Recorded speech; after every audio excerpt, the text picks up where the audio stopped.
이 시간에는 신명기 8장 12절로 18절을 중심으로 해서 감사하지 못하는 이유가 무엇인가 라는 상고하는 가운데 은혜 받기를 원합니다. 참된 신앙생활을 하는 성도는 범사에 감사할 줄을 압니다. 그것은 성경의 가르침이기 때문에 해감으로써 더욱 큰 축복의 감사생활을 할 수 있는 길이 항상 열려져 있습니다.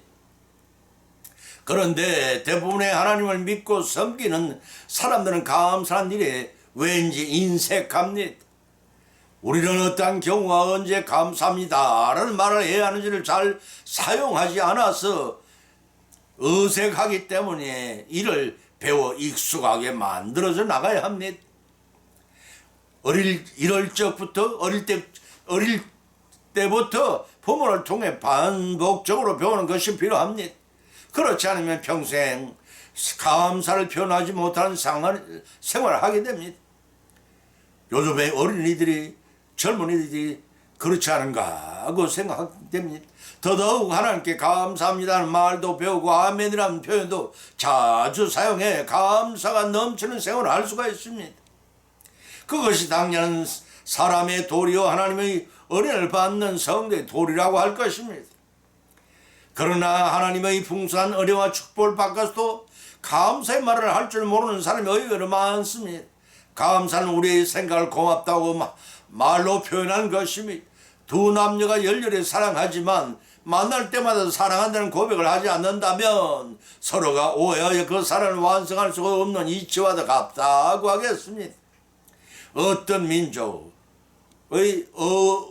언어에서는 하나님께 감사한다는 표현을 이렇게 사용하고 있답니다. 하나님 앞에 땅바닥에 앉아라. 그들이 풍습에 따른 보통 감사의 표현으로 그가 감사할 이의 집에 가서 어떤 말도 하지 않고 그저 조용히 밤이 지새도록 그 오두막집 앞에 앉아있는 것이라고 했습니다. 사랑하는 성도 여러분, 여러분이 감사 생활을 어떻게 하고 계십니까? 좀 더 자주 하나님 앞에 땅바닥에 앉는 시간을 가져야 합니다. 그렇게 생각하지 않으십니까? 그러한 감사 생활을 표현했을 때 하나님께서 우리에게 베푸신 사랑과 은혜에 대해 감사를 표현한 좋은 시간이 될 것입니다. 그런데 우리는 그것을 알면서도 하나님께 감사하지 못합니다. 그 원인이 무엇이라 생각합니까? 첫 번째는 자만하기 때문입니다. 두 번째는 은혜를 잊어버렸기 때문입니다. 세 번째는 세상 염려가 많기 때문입니다.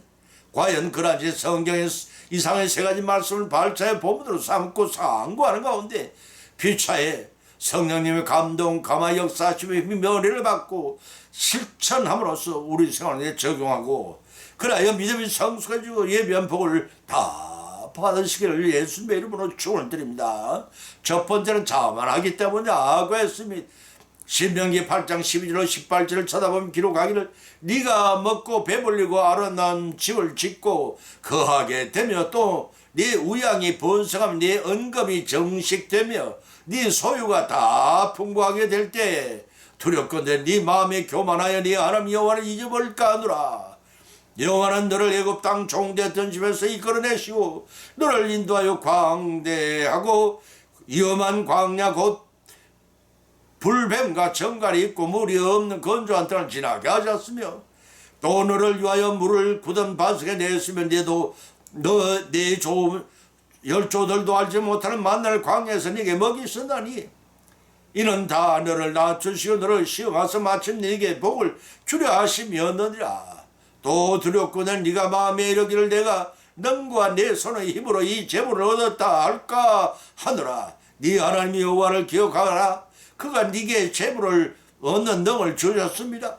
이같이 하시면 네 열조에게 맹세하신 언약을 오늘같이 이루려 하심이라고 하셨습니다. 출애굽한 이스라엘 백성들에게 하나님은 고난의 여정이 끝난 다음 그들에게 아름다운 땅을 허락하셨습니다. 그와 같이 우리들에게도 광야 신앙생활을 통해 고난이 끝난 후에 주어질 하나님의 축복은 여러분은 바라보시고 계십니까?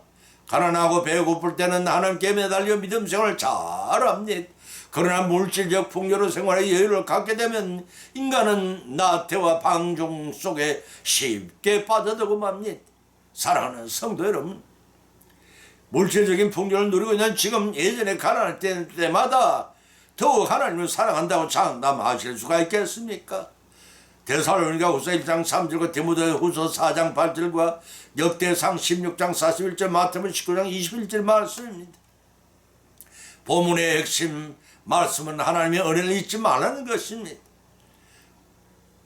때문에 본문 12절 16절에서 기록하기를 네가 배불리고 풍부하게 될 때에 교만하여 라고 지적하고 있습니다.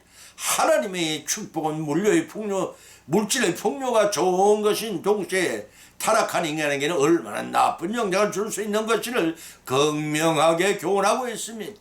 결국 이러한 사실을 통해서 우리는 인간이 하나님을 사랑하고 그의 계명을 사랑하는 것보다 축복 그 자체를 더 원하는 존재인가를 배우게 됩니다.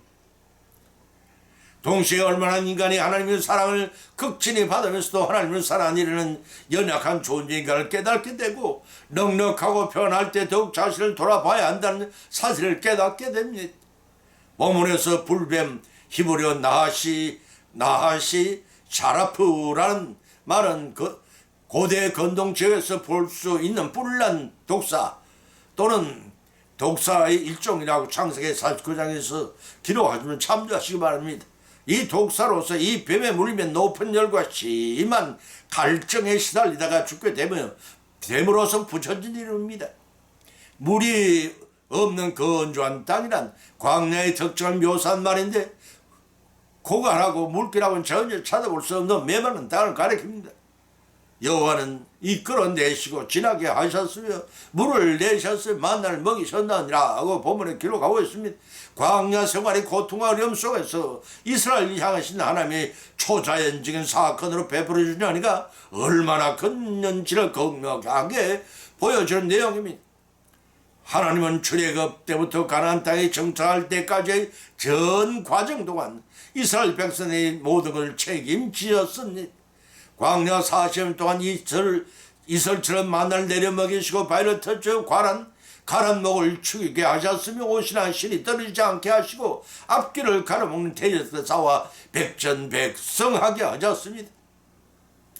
이러한 은혜는 오늘날의 사랑은 우리에게도 입혀주십니다. 다시 말해서 하나님이 우리의 당신의 자녀로 삼으신 이후에는 우리의 삶 전 영역의 책임자가 되셔서 시편 23편 1절의 말씀입니다. 결국은 우리를 거의 행복의 나라에 안착하게 하신다는 것입니다. 로마서 8장 28절 3절의 말씀입니다.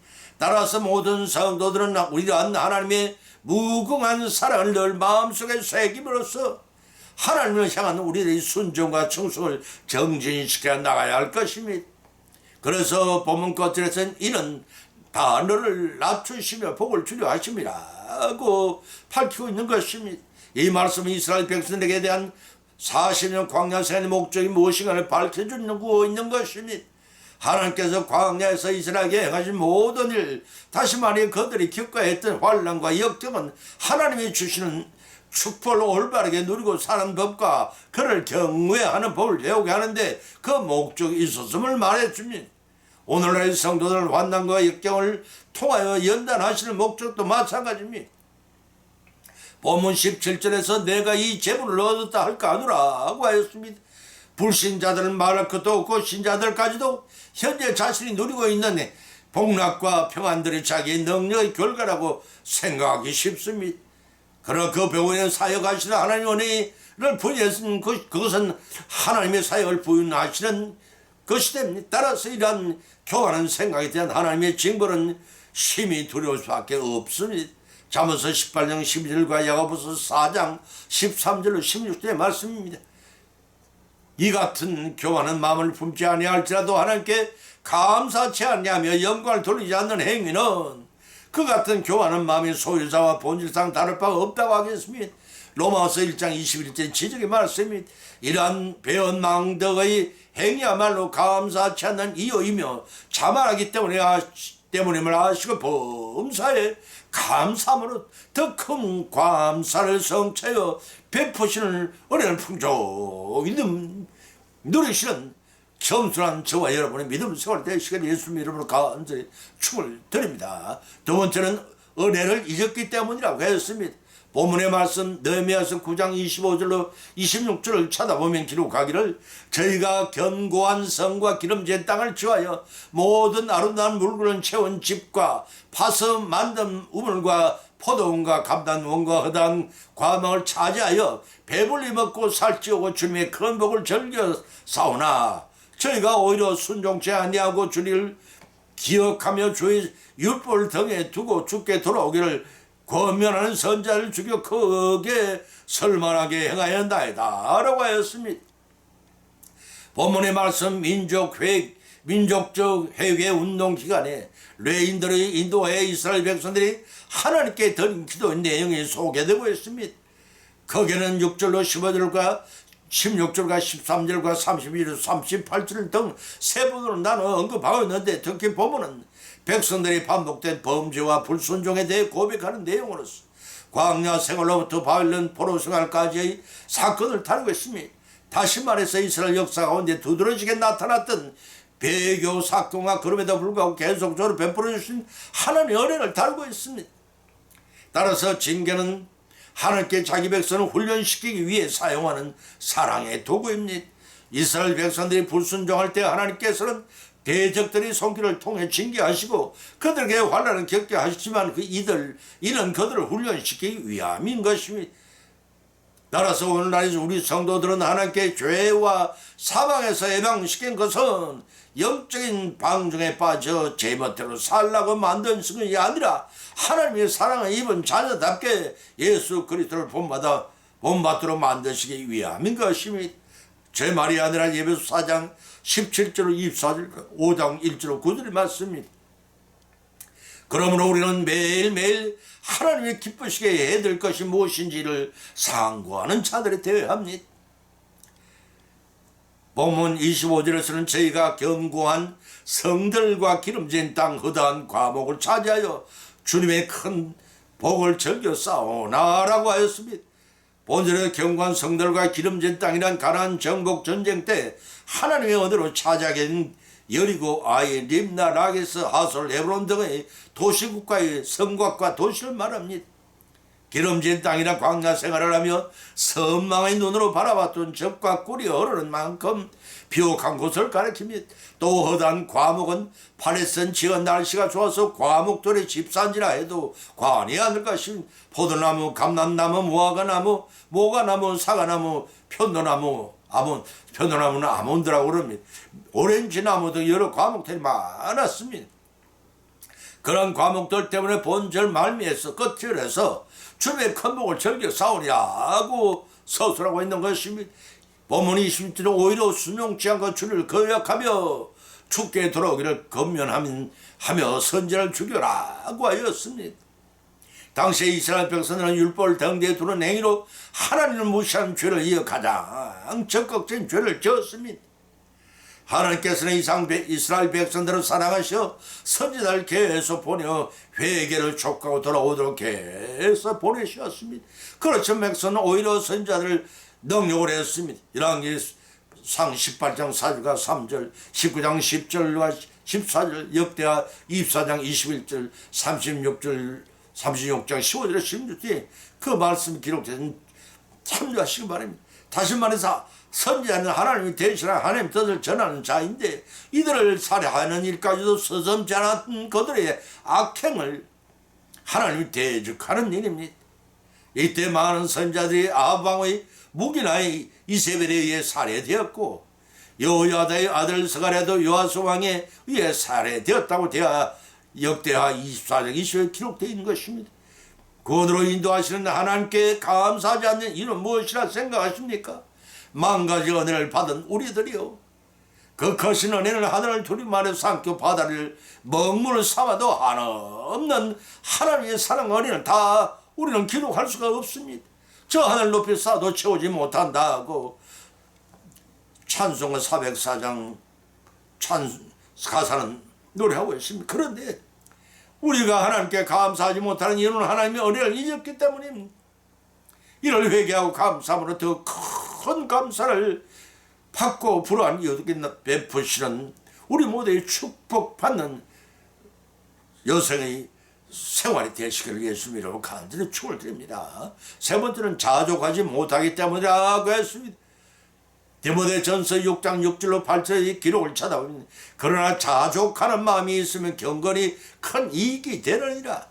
우리가 세상에 아무것도 가지고 온 것이 없으면 또한 아무것도 가지고 가지 못하리니 우리가 먹을 것과 입을 것이 있은즉 족한 줄 알 것이라고 하였습니다. 세상에는 우리가 필요로 하는 것이 많고 더 갖고 싶은 것도 참으로 많습니다. 그러나 지금은 다른 무엇보다도 가장 우리에게 필요한 것은 분수를 지키고 욕심을 버리며 만족하를 아는 자족하는 마음입니다. 고대 디오게네스라고 부르는 스토아 학파의 위대한 성자가 있었습니다. 그는 평생도록 몸에는 짧은 바지 하나만을 걸친 채 장입도 없이 산끝이 설겠는 나무 통속에 살았습니다. 한번 알렉산더 대왕이 그에 대한 몇 가지 소문을 듣고 하도 이상하다 싶어 실제로 그렇게 생활하고 있는지를 확인해 보려고 그를 찾아갔더랍니다. 성자의 형편을 보고 난 왕은 측은한 생각이 들어 성자에게 말을 걸었습니다. 저를 보세요. 당신처럼 훌륭한 성자가 이처럼 누추한 곳에서 지냈어야 되겠소 라고 말했지만 반응이 없는 성자에게 알렉산더는 당신에게 지금 무엇이 필요한지 내게 말해보시오. 무엇이든지 필요한 것은 내가 아무 대가도 바라지 않고 다 해드리겠소. 그랬더니 잠자코 듣고 있던 성자가 침묵을 깨뜨렸습니다. 대왕이시여, 나에게 지금 필요한 것은 아무것도 없어. 그저 있다면 지금 내 앞에 오는 햇빛을 대왕께서 가리고 계시니 좀 비켜서 주십시오 라는 대답을 하더랍니다. 이 한층 더 놀란 대왕은 혼사 소리로 탄식을 했습니다. 내가 알렉산더가 아니었다면 디오네게네스가 되었을 것이다 라고 종교를 나타내 보이는 왕으로 돌아갔더라고 합니다. 오늘 우리에게 필요한 것이 무엇이라 생각합니까? 헤아릴 수 없이 많겠지만 무엇보다도 디오게네스와 같은 자족하는 마음이 일 것입니다. 신약성경에서 본문 고린도후서 9장 8절에만 수록되어 있습니다. 이는 검역죄가 주장하는 것과는 같은 단순한 마음을 다스리는 데만 사용하는 것이 아닙니다. 하나님과 교제하는 가운데 얻어지는 참된 만족과 기쁨을 의미합니다. 다시 말해서 세상적인 쾌락과 물질에 가는 지나친 욕심을 떨쳐버리고 하나님께만 소망을 두고 경건에 힘쓰는 자는 무엇이든지 부족함을 느끼지 않습니다. 뿐만 아니라 오히려 영적으로 풍족한 삶을 살게 됩니다. 때문에 하나님으로 만족하는 자는 생활에 필요한 것 이외에는 요구하지 않습니다. 왜냐하면 진정한 행복이란 물질에 적고만함이 있지 않고 하나님과의 올바른 관계와 인간의 올바른 관계 정리에 있음을 알기 때문입니다. 또 본절에서 경건이 큰 이익이 되느니라 하고 밝혔습니다. 이는 계약적인 구절로서 지족하는 자들이 경건에 힘써온 범사에 유익하다는 사실을 강조하고 있는 구절이라고 디모데전서 4장 8절에 밝혀 있습니다. 지족하는 자들은 하나님께 구원과 그밖의 모든 소망을 두고 그분의 기쁘신 뜻대로 살기를 힘쓰는 자들인 것입니다. 비록 이 땅에서는 삶이 힘들고 어려울지라도 항상 기뻐하며 무엇이든지 만족하는 삶을 사는 것입니다. 그래서 보면 7절에 기록하기를 우리가 세상에 아무것도 가지고 온 것이 없음에 못하리니라 라고 해서 이 말씀은 헬라어 성경 원문에보다 더 충분히 번역하면 우리가 세상에 올 때 아무것도 가지고 온 것이 없는 사실은 세상을 떠날 때 아무것도 가지 못하는 것을 보아 분명하다는 뜻입니다. 이는 성경 욥기 1장 21절과 전도서 5장 14절 15절을 반영한 것으로도 마태복음 6장 26절과 누가복음 12장 21절 31절과도 통하고 있습니다. 이러한 본절 말씀은 우리가 본래부터 가지지 않았던 것을 욕심을 내지 않고 그것을 초월하게 하는 지족하는 마음을 지닌다면 참으로 부유하게 된다는 사실을 일깨워줍니다. 다시 말해서 이는 성도들에게 물욕을 경계하고 자족의 생활을 권고하는 말입니다. 이어서 본 8절에 선언하기를 먹을 것과 입을 것 족한 줄 알 것이라고 했습니다. 먹을 것과 입을 것은 생활의 최저 한도를 뜻하는 것이지만 본문에서는 필요 이상의 재물을 탐하지 말라는 말입니다. 그러한 탐심은 결국 사치한 생활을 원함이냐 분수에 지나친 욕심을 부르는 것이 됩니다. 더군다나 우리가 이 세상을 떠난 날 하나님 앞에 가지고 갈 믿음과 선량한 양심과 경건한 삶의 모습이라고 할 수 있습니다. 따라서 이 세상에 사는 동안의 물질 축적에 힘쓸 것이 아니라 하나님 앞에 가지고 갈 성품과 마음과 영혼을 청결하는 경건에 이르도록 힘쓰고 경주해야 합니다. 다시 말해서 먹고 입는 것에 대한 관심 이전에 하나님의 나라와 그분의 의를 구하는 더 큰 관심을 가지라는 말로 해석할 수가 있습니다. 마태복음 6장 33절의 말씀이 우리가 하나님께서 감사하지 못하는 이유는 자족하지 못하는 탐심을 버리고 천국에 가지고 가는 것들만은 성취야 하나님으로부터 더 큰 감사 축복을 받으시는 저와 여러분이 되시기를 예수님의 이름으로 축원드립니다. 결론을 맺습니다. 오늘의 본 말씀은 상고하는 가운데 피차에 은혜 받았고 믿음대로 은혜를 받았고 또한 세 가지 교훈을 받은 줄 압니다. 그 첫 번째는 하나님께 감사하지 못하는 이유는 자만하기 때문이라는 것입니다. 모든 선한 인생 사는 배후에서 하나님이 조정하시고 악한 일은 사단이 배후에 조종한다는 사실을 알고 자만하여 패망당하지 말고 겸손하여 순종함으로써 감사가 넘치는 삶을 살라는 것입니다. 두 번째는 하나님께 감사하지 못하는 이유는 하나님의 은혜를 잊어버렸기 때문입니다. 배은망당하지 말고 범사에 감사함으로 더 큰 감사의 축복을 받으라는 것입니다. 세 번째는 하나님께 감사하지 못하는 이유는 자족하지 못하기 때문이라는 것입니다. 탐정은 하늘나라에 가지고 가지 못한 세상 물질을 필요 이상으로 추구하다가 영분을 받지 말고 자족하여 하늘에 가지고 갈 것들만을 성취하여 칭찬과 상을 받으라는 것입니다.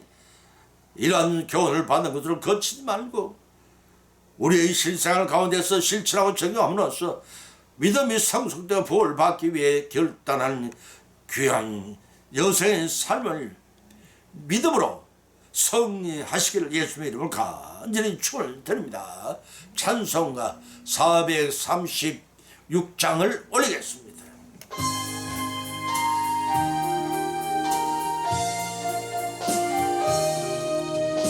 나 이제 주님의 새 생명 얻음모 옛것은 지나고 새 사람이로다.